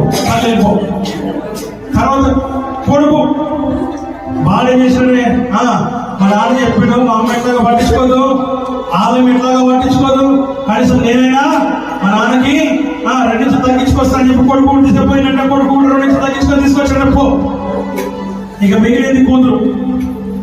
ఆ పిల్లడు అనుకుందంట, అయ్యో పాపం ఎవరు చేసిండ్రో చేయలేదో, లేకపోయినా ఖచ్చితంగా చేయాలి, ఒక్కరు చేయాలి, నేనని చేద్దామన్నా మా డాడీ. కానీ కూతురు ఏం చేసిందంట, తీసుకెళ్ళి 2 నిమిషాలు కట్ చేసుకొని తీసుకొచ్చింది. కూర్చో, ఇప్పుడు నిలబడండి అందరూ. ఇప్పుడు సాయంత్రం వచ్చిండు, నిలబడండి దయచేసి. సాయంత్రం వచ్చిండు. ఆమేన్ హల్లెలూయా హల్లెలూయా. సాయంత్రం వచ్చి మళ్ళా నేను పొద్దున పని చెప్పిపోయినా, మీరందరూ చేశారా లేదా, నా ప్యాంట్ తీసుకొచ్చారా లేదా, నేను చూస్తా, ఇప్పుడు చూస్తా అని చెప్పేసి ఆయన ఏం చేశాడంట, ప్యాంట్ తీసి ఇలా లేబడితే ప్యాంట్ ఎత్తుందంట, ప్యాంట్ కాస్త నెక్కర్ అయిపోయింది. ఏమైపోయిందంట? ఆమేన్ హల్లెలూయా. ఇప్పుడు పిల్లలు కూడా వేసుకోవాలి నెక్కర్లు. ప్యాంట్ కాస్త ఏమైపోయింది, నెక్కర్ అయిపోయింది. ఇప్పుడు నెక్కర్ అయిపోయేసరికల్లా ఈయన ఆగమైపోయాడు. మీ అందరికీ నేను బట్టలు తీసుకొని వస్తే, కొంత బట్టలు తీసుకొస్తే నా ప్యాంట్ 2 నిమిషాలు తగ్గించుకొని తీసుకొని చెప్తే అందరు కలిసి నా ప్యాంట్ నెక్కర్ చేసేసారని చెప్పి ఆమేన్ హల్లెలూయా బాధపడ్డాడు, వేదన పడ్డాడు. వెళ్ళేటప్పుడు బాధ కూడా ఎదుగో గోడతో చెప్తున్నా, టిఫిన్ తీసుకొని పో. టిఫిన్ కట్టింది ఎవరితో చెప్తుంది? గోడతో చెప్తుంది, ఇగో టిఫిన్ తీసుకొచ్చిన, టిఫిన్ తీసుకొని పో అని గోడ చెప్పిందంట. కొడుకు ఏం చేసినట్ట, కూతురు ఏం చేసినట్ట, ఇదిగో మేము పోతున్నాం కాలేజ్కి అని చెప్పేసి గోడకి చెప్పిపోయారట వాళ్ళు కూడా. ఆమేన్ హల్లెలూయా. ఇగో టాబ్లెట్ తీసుకొని రా, నీళ్ళు తీసుకొని రా అని చెప్పి తల్లి గోడకి చెప్తుందంట. అందరు గోడకి చెప్తున్నారు. గోడ అనుకుంటుందంట, కూర్చోడమ్మా ఎట్లా సహకరించారు. Thank you. దేవుడు మాకు దీవించను గాక, బాగా దీవించను గాక. ఆమేన్ హల్లెలూయా హల్లెలూయా. గోడ అనుకుంటుందంట, నేను ఎప్పుడు భర్తనైనా, నేను ఎప్పుడు భార్యనైనా, నేను ఎప్పుడు తల్లినైనా, నేను ఎప్పుడు పిల్లలైనా, అందరూ కలిసి నాకే చెప్పమంటారు అని గోడ అనుకుంటుందంట. అందరు కలిసి నానే తింటానా, నేను ఒట్టి వచ్చిందా, పోని పాపం లేదని చెప్పేసి వింటా ఉంటే అందరు నాకే చెప్తున్నారు అని చెప్పి ఆ గోడ చేసినట్ట. ఇక మీద నేను వినా అన్నదంట. అది వింటదా? అలా ఉంది పరిస్థితి. ఫ్యామిలీస్ లో చాలా ఫ్యామిలీస్ ఏం చేస్తున్నాయి, ఎలా ఉంది, నవ్వుకోవడానికి బాగుంది కదా, బాగా నవ్వినాం కదా, కానీ ఒక్కసారి మీరు ఆలోచించుకోండి, మీరు ఎలా ఉన్నారు. మీరు కూడా ఒకసారి గొడవతో మాట్లాడుంటారు కదా, మీరు కూడా చేతితో మాట్లాడుంటారు కదా, ఖాళీగా మాట్లాడుంటారు కదా, తీసుకొచ్చి అలా పెట్టుంటారు కదా. మీరు కూడా మీ జీవితాల్లో, మీ కుటుంబాల్లో మీ భర్తతో, మీ భార్యతో, మీ పిల్లలతో, మీ తల్లిదండ్రులతో అబ్బా నీ కాక కొడుకుండా అనేసి ఒక తల్లి ఈ రీతిగా అందరూ వారి పాత్రను పోషించారు. ఎవరితోని? ఏ మాత్రము చలనం లేనటువంటి దానితోనే వారి యొక్క ఏంటి ప్లాన్స్, లేకపోతే వారి యొక్క ఎమోషన్స్ అందరూ దాంతో చెప్పుకుంటే ఏమొస్తుంది? హల్లెలూయా. కుటుంబం అంటే అలా కాదు ఉండాల్సింది. కుటుంబం అలా కాదు. యెహోషువ గ్రంథం 15వ అధ్యాయం 24వ వచనం అనుకుంటాను. అంటాడు, నేను నా ఇంటి వారు యెహోవాను సేవించదము. ఎవరని చెప్పాలి? ఎవరట? యెహోవాను సేవించదము. నువ్వు దేవుని సేవించాలి. దేవుని సన్నిధిలో నువ్వు ప్రేమ దేవుడిగా ఆరాధన చేసే కుటుంబముగా నువ్వు ఉండాలని దేవుని వాక్యం ఈ రోజున హెచ్చరిక చేస్తాను. మరలా చెబుతూ ఉన్నాను. కుటుంబాల్లో సాధన బహుభయంకరంగా ఏర్పాటు చేస్తూ ఉన్నాయి. గృహాలలో బహుభయంకరంగా సాధన ఏర్పాటు చేస్తూ ఉన్నాడు. మీ మాటలు జాగ్రత్త, మీరు జాగ్రత్త, మీ క్రియలు జాగ్రత్త, మీ కుటుంబాలు జాగ్రత్త, మీ యొక్క మాటలు జాగ్రత్తగా మీరు మాట్లాడాలని మిమ్మల్ని హెచ్చరిక చేస్తూ ఉంటున్నాను. దేవుని వాక్యం సెలవిస్తుంది, సాతాను మిమ్మల్ని పాడు చేయక మునిపే, ఏ రకంగా కూడా మిమ్మల్ని పాదంలోకి వేయక మునిపే మీరు ఏంటి అనేది మీరు ఒకసారి మిమ్మల్ని మీరు సరి చూసుకోవాలని నేను మనం చేస్తూ ఉంటూ ఉన్నాను. ఆమేన్. హల్లెలూయా, హల్లెలూయా. వాక్యం సెలవిస్తున్నాడు. మనం చూద్దాం దయచేసి ఒకసారి. అదే కొరింథీ రాసిన పత్రిక 6వ అధ్యాయం 18వ వచనం ద్వారా మనం చేస్తూ వచ్చినారు. త్వరగా. దేవుని ఆలయమునకు విగ్రహములతో ఏక పొందిక మనము జీవముల దేవుని ఆలయం అయి ఉన్నాం. అందుకు దేవుడు ఇలాగ సెలవిస్తూ ఉన్నారా?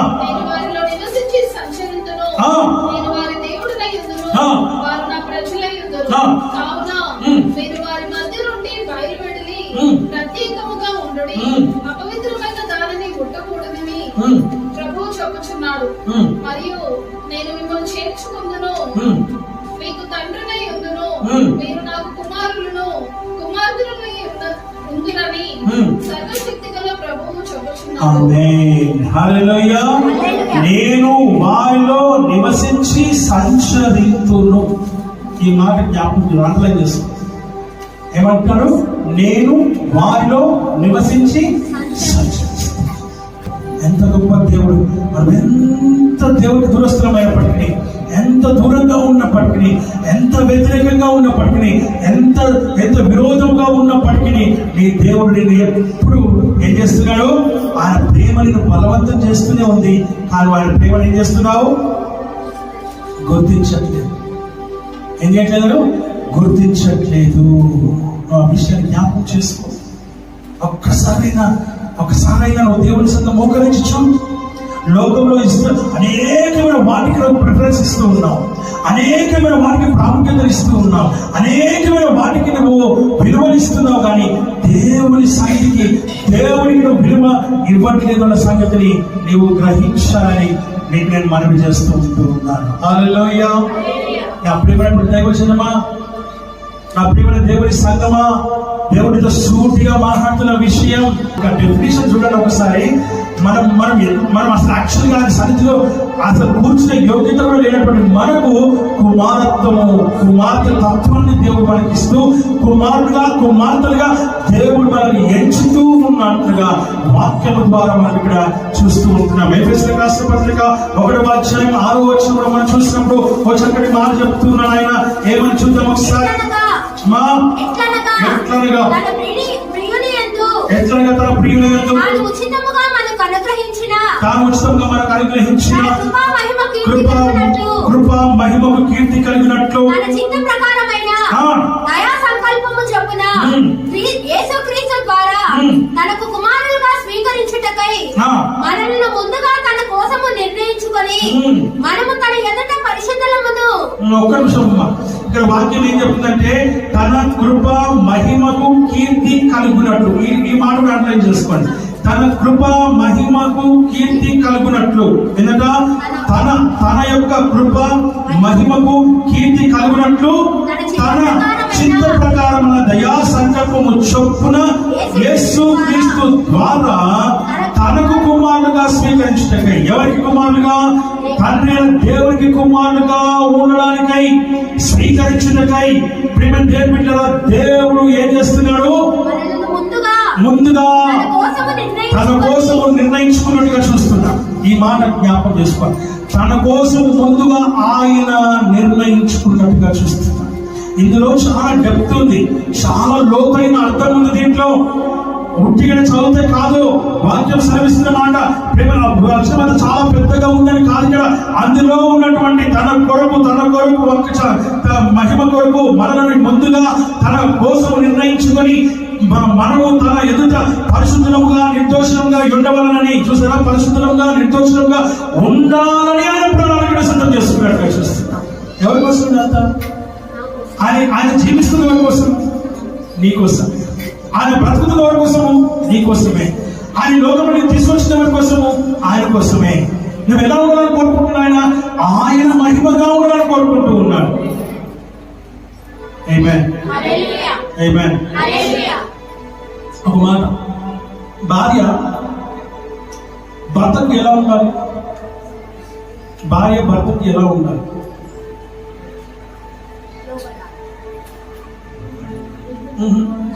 చదివింది మహిమగా ఉండాలి. ఎలా ఉండాలి? మహిమగా. నేను మాట్లాడుతుంది లోకాచార భర్తల గురించి, భార్యల గురించి మాట్లాడుతున్నామా? నేను మాట్లాడుతుంది దేవుని వాక్యం. నా ప్రభు అనే యేసు క్రీస్తు నా భర్త, సంఘం అనే వధువు అనే భార్య దేవునికి మహిమగా ఉండాలని కోరుతున్నాడు. ఎవరు కోరుతున్నాడు? ఆయన ఏమని కోరుతున్నాడు? మహిమగా ఉండాలని. జగత్తు పునాది వేయబడక మునిపే నేను ఆయన ఏర్పరుచుకున్నాను. ఆమేన్, ఆమేన్, ఆమేన్. ఎంత గొప్ప దేవుడు! తండ్రి అయిన దేవుని యొక్క ప్రణాళిక చూడండి ఒకసారి. తన కుమారుని లోకానికి పంపించి మనల్ని తన కుమారులుగా చేసుకోవడానికి, తనకు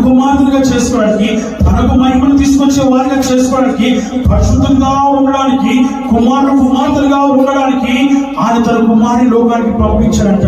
జగత్తు పునాది వేయబడక మునుపే. గట్టిగా, జగత్తు పునాది వేయబడక మునుపే ఆయన ఏర్పడుతున్నాడు. అంత గొప్ప ప్రేమ ఆయనది, అంత గొప్ప ప్రేమ ఆయనది. ఎందుకో నన్నింతగా నీవు ప్రేమించితివో దేవా, అందుకో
హల్లెలూయా. ఎంత గొప్ప ప్రేమ కదా. ఆయన జగత్తు పునాది వేయబడక మునిపే ఇంత ప్రణాళిక కలిగిందండి ఈ విషయంలో. ఆమేన్, ఆమేన్. నువ్వు పుట్టినప్పుడు నీ తల్లి నీ తండ్రి నీ తల్లి గర్భము ధరించినప్పుడు అప్పుడు ప్రణాళిక మొదలవుతుంది. కొంతమందికి పుట్టిన తర్వాత ప్రణాళిక మొదలవుతుంది.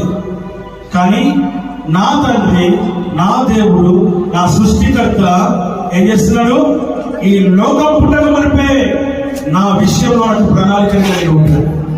నువ్వు ఆ విషయాన్ని గమనించాలని దేవుని వాక్యం ద్వారా మనం కనిపిస్తూ ఉంటున్నాం. రేపు ఏం జరుగుతుందో తెలియదు మనకి, రేపు ఏం అవుతుందో తెలియదు మనకి. నిజంగా రేపు ఎలా ఉంటుందో మనకు తెలియదు. కానీ ఈ రోజున ప్రియమైన దేవుని బిడ్డలారా, మనం ఏం చేస్తున్నామంటే ఆయన మనం నిర్లక్ష్యం చేస్తూ ఉన్నాం. నీ భర్తను నిర్లక్ష్యం చేస్తూ ఉన్నావు. నీ దేవుని, నీ సన్నిధిని నువ్వు నిర్లక్ష్యం చేస్తూ ఉంటూ ఉన్నావు. నువ్వు ప్రార్థన చేయాల్సిన సమయమే లేకుండా పోయింది. అసలు ప్రార్థనే చేసుకోవట్లే, అసలు వాక్యమే చదవట్లే, అసలు కూటాలకే నువ్వు రావట్లే, అసలు మందిరానికే నువ్వు రావట్లేదు. ఎప్పుడో వస్తావు, టైం అంతా అయిపోయినాక వస్తావు. ఎందుకు వస్తావో నీకే తెలీదు. నా ప్రియమైన దేవుడి సంగమా, నా ప్రియమైన దైవజనమా, దేవుని వాక్యం సెలవిస్తుంది.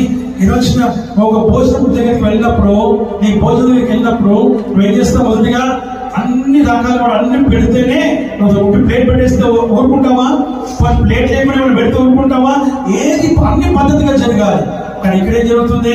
పాటలు అయిపోయినాక, కీర్తనలు అయిపోయినాక, సాక్ష్యాలు అయిపోయినాక, ఆరాధన అయిపోయినాక, వాక్యం మొదలైపోయినాక ఎందుకు వస్తున్నావు? ఆమేన్, హల్లెలూయా. వాక్యం సెలవిస్తున్న మాట మనం చూసుకుంటున్నాను. నువ్వు సాకులు వెతుకోవద్దు. నీకు ఇష్టమైతే ఉదయకాలం లేస్తావు టూర్కి వెళ్ళాలనుకుంటే, నీకు ఇష్టమైతే నీ ఉద్యోగ పరంగా నువ్వు ఒకవేళ దూర ప్రాంతం వెళ్ళాలనుకుంటే ఉదయకాలం లేస్తావు. నువ్వు ప్రేమ దేవుడు నీకు ఇష్టమైతే నువ్వు వెళ్ళాలనుకుంటే నువ్వు ప్రొద్దున లేస్తావు. వాక్యం సెలవిస్తున్న మాట మనం చూస్తుంటున్నాం. ఇది విమర్శ కాదు.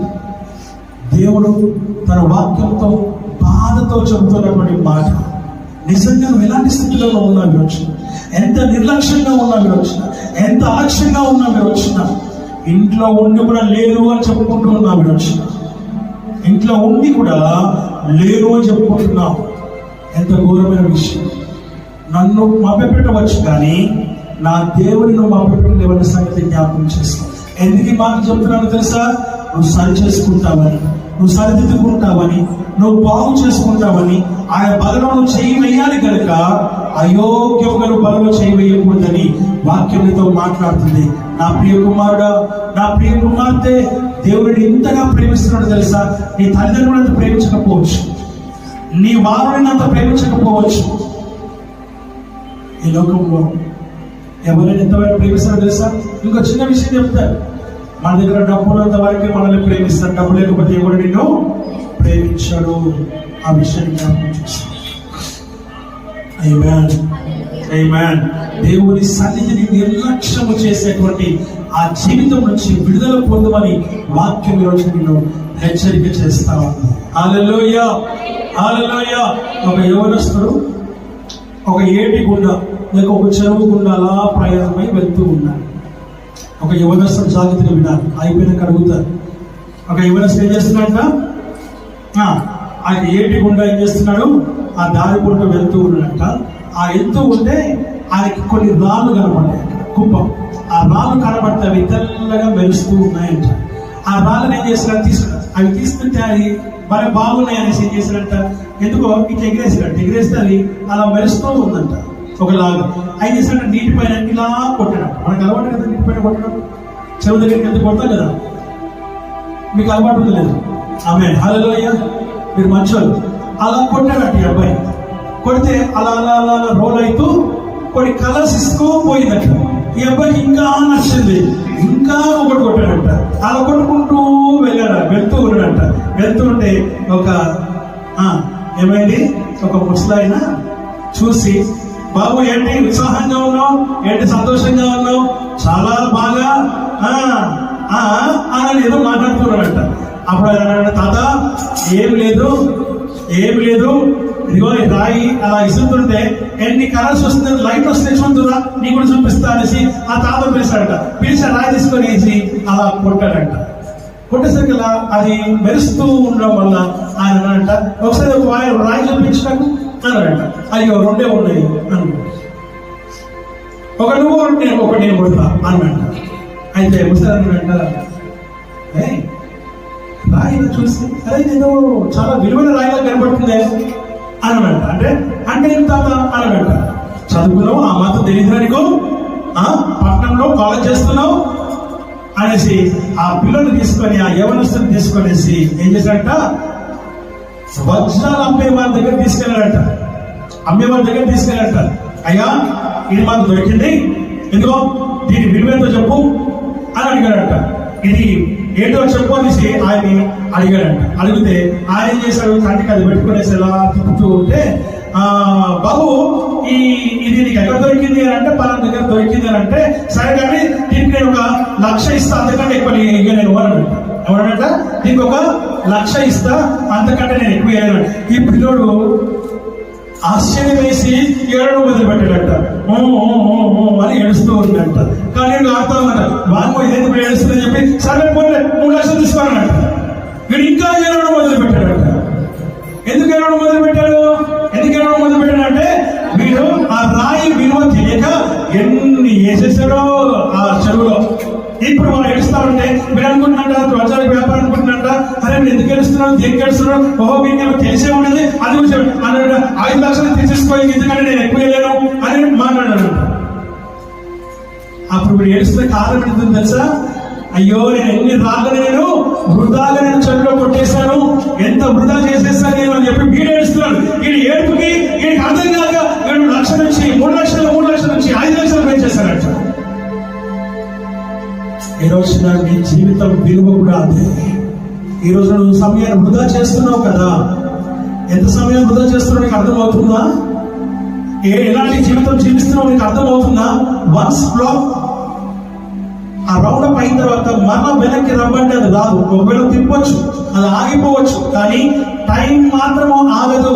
నా ప్రియ కుమారుడు, నా ప్రియ కుమార్తె, యవనస్తులారా, మీ సమయాన్ని, మీ యొక్క విలువైన సమయాన్ని లోకంలో పబ్జీలు ఆడుతూ, లేకపోతే ఫోన్లు పట్టుకొని ఇంకొకటి ఆడుతూ, రీల్స్ తిప్పుతూ, ఇంకా వేరే అన్ని చూస్తూ లోకానుసార వాటిల్లో నువ్వు ఒకవేళ నిమగ్నం అయిపోయినావా, చూడకూడని చూస్తూ ఉన్నావా, వినకూడని వింటూ ఉన్నావా, వినకూడని స్థలాలకు వెళ్తూ ఉన్నావా, ఇంకేదైనా చేస్తున్నావా, సమయాన్ని వృధా చేస్తూ ఉంటే, ఒకవేళ అలాంటి స్థితిలో ఉన్నట్లయితే, పనికిరాని వాటిలోని సమయాన్ని వృధా చేస్తున్నట్లయితే దేవుడితో మాట్లాడుతున్నాడు. ఆయన అంటాడు, ఇది మిక్కిలి అనుకూల సమయం. త్వరగా, మిక్కిలి అనుకూల సమయం.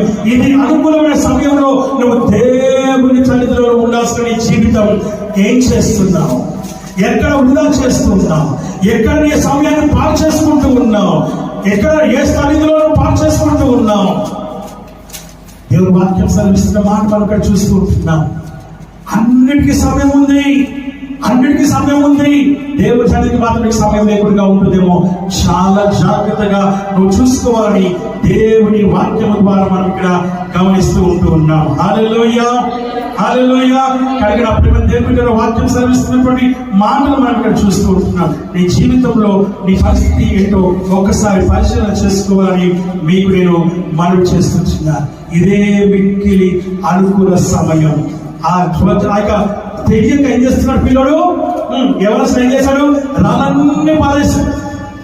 అయ్యో, ఈ రాళ్ళన్నీ ఉంటే నేను కోటీశ్వరుని అయిపోయేవాడిని కదా. ఈ తాత చెప్పకపోయినా 2 కూడా నేను పడేసేవాడిని కదా. ఒకటి నువ్వే, ఒకటి నేను వేస్తా. చూడండి ఎలా ఉందో. అంటే విలువైన జీవితం ఎలా ఉందో కూడా సమయం అంతా అయిపోయిన తర్వాత, నీ ఎవరమంతా అయిపోయిన తర్వాత నువ్వేం చేసినా ఏం పనికిరాదు. నీ చేతులు నిలబడిపోతాయి, నీ కాళ్ళు నిలబడిపోతాయి, నీ మెడ నిలబడిపోతుంది, నీ కాళ్ళు పనికిరావు, నీ చెవులు పనికిరావు, నీ నోరు పనికిరాదు. నీ శరీరం అంతా మృతతుల్యం అయిపోతుంది. నీ మాట వినదు. కూర్చుంటే లేవలేవు, లేస్తే కూర్చోలేవు, నడవలేవు, నిలబడలేవు, తినలేవు, తింటే అరాయించుకోలేవు. ఏ పరిస్థితుల్లో చూసుకుని నీ శరీరం మీకు పనికిరాదు. సమయం ఉండగానే దాన్ని సద్వినియోగం చేసుకోవాలని వాక్యం చెబుతుంది. అనుకూల సమయమందు నీ మొరను ఆలకించితిని, నిన్ను ఆదుకొంటిని ఆయన చెప్పుచున్నాడు కదా. ఇదిగో మిక్కిలి అనుకూల సమయం, ఇదిగో ఇప్పుడే మిక్కిలి అనుకూల సమయం. మళ్ళొకసారి అంటున్నాయా, ఇది మిక్కిలి అనుకూల సమయం. ఇదే రక్షణ దినం. విలువైనటువంటి సమయాన్ని పోగొట్టుకుంటే, విలువైన నీ జీవితాన్ని పోగొట్టుకుంటే ముందరికి నీ జీవితంలో ఏది నీకు అక్కడికి రాదు, ఎవరు నీకు అక్కడికి రాదు, ఎవరు నీతో ఉండరు, ఎవరు నీకు సహాయం చేయరు. నీ విలువైన జీవితాన్ని పోగొట్టుకుంటే నీకు విలువ కూడా ఉండవన్న సంగతిని జ్ఞాపకం చేసుకో. నీ ఎవరి జీవితాన్ని పాడు చేసుకొని, నీ ఎవరి జీవితాన్ని వృధా చేసుకుంటే నీ జీవితంలో ఒక యవనస్తుడు అంటున్నాడు. ఏమంటున్నాడు అంటే, నేను పెళ్లి చేసుకోను. ఏమంటున్నాడు? నేను పెళ్లి చేసుకోను అంటున్నాడు. ఎందుకు రా అన్నాడు అని అంటే అంటాడు, అన్నా లోకంలో ఎంత మంది నేను చూస్తున్నా కాబట్టి నాకు పెళ్లి అంటున్నాడు. లోకంలో చాలా మందిని చూస్తూ ఉన్నాడంట, అది పెళ్లి చేసుకోడంట. ఏం చూసావు అన్నారు? అయ్యో, మా ఇంట్లో మా అన్ననే, మా వదిననే, మా దోస్తు వాళ్ళ ఇంట్లో నేను పోయే చర్చ్ కదా, ఆ చర్చ్ లో నాకు తెలిసిన వాళ్ళు ఇప్పటికి 4-5 ఇన్సిడెంట్స్ చూస్తున్నా కాబట్టి నేను పెళ్లి చేసుకున్నాను. నేను ఒక మాట చెప్తా అని అంటాడు, నడు ఒంటరిగా ఉంట మంచిది కాదు. ఎందుకంట నడు ఒంటరిగా ఉంట మంచిది కాదు. హల్లెలూయా, హల్లెలూయా. వాక్యం సెలవిస్తున్న మాట మనం చూస్తున్నాం. Be strong in the presence of the Lord and Lord will lead you. స్తోత్రం చూద్దామా? వాక్యం అంటుంది, దేవుడి సన్నిధిలో బలంగా ఉండు, దేవుడిని నడిపిస్తాడు. నువ్వేం భయపడాల్సిన అవసరం లేదు. దేనికి భయపడుతున్నావు? ఎవరికి భయపడుతున్నావు? సమస్యలక, డబ్బు లేకనా, ఆరోగ్యం లేకనా, లేకపోతే సమస్యల ఏటికైనా కూడా పరిష్కారం ఒకటే టాబ్లెట్, సర్డౌన్. హల్లెలూయా. దేవుని వాక్యం ఒకే ఒక టాబ్లెట్, యేసుక్రీస్తు ప్రభు సన్నిధి. ఆ టాబ్లెట్ వేసుకుంటే చాలు, ఆ సన్నిధిలోకి వస్తే చాలు, అన్ని సెంటర్ అయిపోతాయి. నువ్వు చేసి చూడు, నువ్వు ప్రార్థన చేసి చూడు. కొంచెం ఆలస్యం అవుతుండొచ్చు, సాతాను బహు భయంకరంగా పనిచేస్తున్నాడు. మరోసారి హెచ్చరిక చేస్తున్నాడు. వాక్యం చెప్తుంది, ఆ సాతాను నీ జీవితంలో, నీ కుటుంబంలో, నీ గృహంలో నిన్ను ఏ విధంగా నిన్ను ఇబ్బంది పెట్టకుండా, లేకపోతే ఏ విధంగా నిన్ను అలజడి సృష్టించకుండా నీ దేవుడు నిన్ను రక్షిస్తాడు. ఆమేన్, హల్లెలూయా. నిన్ను కాపాడుతాడు. సాతాను యొక్క కుయుక్తులు మనం ఎరిగి ఉండాలంటే ప్రార్థనలో ఉండాలి, ఎరిగి ఉండాలంటే వాక్యం చదవాలి, ఎరిగి ఉండాలంటే సన్నిధి సమయాన్ని గడపాలి, ఎరిగి ఉండాలంటే ఆయన సన్నిధిలో ఆ విలువైన సమయాన్ని నువ్వు కలిగి ఉండాలని వాక్యం ద్వారా మనం చూస్తున్నాం. ఆ విలువైన జీవితం, ఆ విలువైన సమయం, విలువైన ఆ యొక్క ఏజ్, నీ వయస్సు, ఆ విషయాన్ని జ్ఞాపకం చేసుకోవాలంటే నువ్వెంత ఏడ్చినా ₹1,00,000 కాదు, ఇంకెక్కువగా, ఎంత ఎక్కువైనా నీ జీవితం విలువను కట్టడం చాలా కష్టం. అది వృధాగా నువ్వు పాలిస్తున్నావు, తెలియక పాలిస్తున్నావు, జాగ్రత్త. నువ్వు గమనించాలని నేను మనవి చేస్తూ ఉన్నాను. హల్లెలూయా. 2వ అధ్యాయం త్వరగా 2వ అధ్యాయం 4-5 వచనం. ఎఫెసీ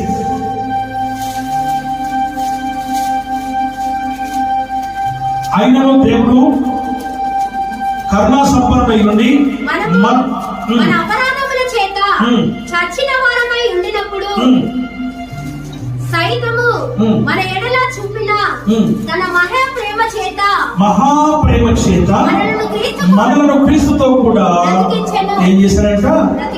బ్రతికించెను. మహాప్రేమ చేత. ఈ మాటలు నేను చూసుకోవాలి. ఈ మాటలు ప్రేమ చేత మనలను క్రీస్తుతో కూడా బ్రతికించెను. దేని ద్వారా బ్రతికించాలంటే దేవుడు దేని ద్వారా? మహాప్రేమ చేత క్రీస్తు చెప్పండి క్రీస్తుతో కూడా బ్రతికించాడు. క్రీస్తుతో కూడా అంటే ఆయన కూడా చనిపోయినాడు, తిరిగి లేచినాడు. ఆయనతో మనల్ని బ్రతికించాడు. దేని ద్వారా బ్రతికించినాడు? మారుమనసు, రక్షణ, బాప్తిసం. ఆ బాప్తిసం తీసుకోవడం వల్ల బలలో పాల్గొంటున్నాం. బలలో పాల్గొనడం వల్ల మనం మందిరంలో దేవుని సంఘము అనే శరీరంలో పాలి భాగస్తులుగా ఒక అవయవంగా ఉండి మనల్ని ఆయన బ్రతికిస్తూ ఉన్నాడు.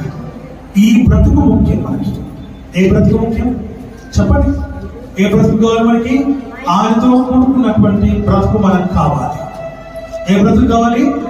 ఆయన సంఘంలో, ఆయన సన్నిధిలో, ఆయన అవయవంగా ఉండే బ్రతుకు నీకు కావాలని వాక్యం ద్వారా మనం ఇక్కడ హెచ్చరికలు మనం పొందుకుంటున్నాం. ఆ విషయాన్ని గమనించాలని దేవుని వాక్యం ద్వారా మనం ఇక్కడ చూస్తూ ఉన్నాం. కాబట్టి నా ప్రేమ దేవుని బిడ్డ, నా ప్రేమ దైవజనమా, దేవుని వాక్యం సూటిగా నీతో మాట్లాడుతూ ఉంది. ఇక్కడ చాలా చక్కగా ఆయన చెబుతూ ఉన్నాడు. ఏమని చెబుతూ ఉన్నాడు మనం ఒకసారి జ్ఞాపకం చేసుకుంటే చక్కగా చెప్తున్నాడు. మనము మన అపరాధం చేత చచ్చిన వారమై ఉండినప్పుడు ఏం చేస్తున్నాడంట? ఉండినప్పుడు సైతము మన ఇక్కడ చూపిన తన మహా ప్రేమ చేత క్రీస్తు కూడా మరలా మనల్ని ఏం చేసినట్ట? బ్రతికించినట్టుగా కృప చేతనే మీరు రక్షింపబడ్డారు తప్ప మరి ఒక దాని ద్వారా కాదు అన్న సంగతిని నీవు గ్రహించాలని దేవుని వాక్యం ద్వారా మనం ఇక్కడ చూస్తున్నాం. ఆఖరి మాట మనం చూద్దాం.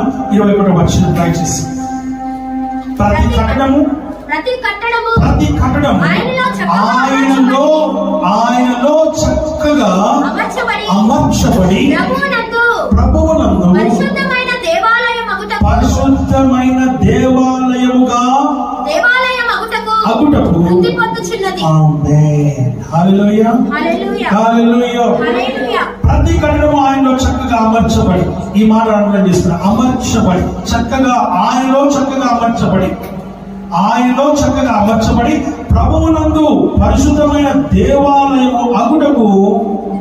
నువ్వు దేవాలయంగా అగుటకు అనగా దేవాలయంగా మారుటకు లేక దేవాలయంగా కట్టబడుటకు దేవుడు నిన్ను వృద్ధి పొందిస్తూ ఉన్నాడు.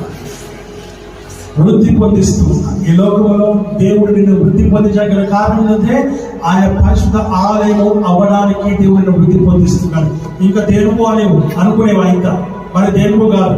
దేవుడిలో వృద్ధి చెందాలని, నువ్వు కట్టబడాలని, ఆలయంగా ఉండాలని, ఆ ఆలయంలో దేవుడు ఉంటాడని, నివసిస్తారన్న సంగతిని నీవు గ్రహించాలని దేవుడి వాక్యం ద్వారా మనం ఇక్కడ గమనిస్తున్నాం. కనుక ఆ విషయాన్ని జ్ఞాపకం చేసుకుని దేవుడి సంగతి మనం ముందుకు సాగుతున్నట్టుగా దేవుడికి వాక్యం ఆశీర్వదించి దీవించుగా.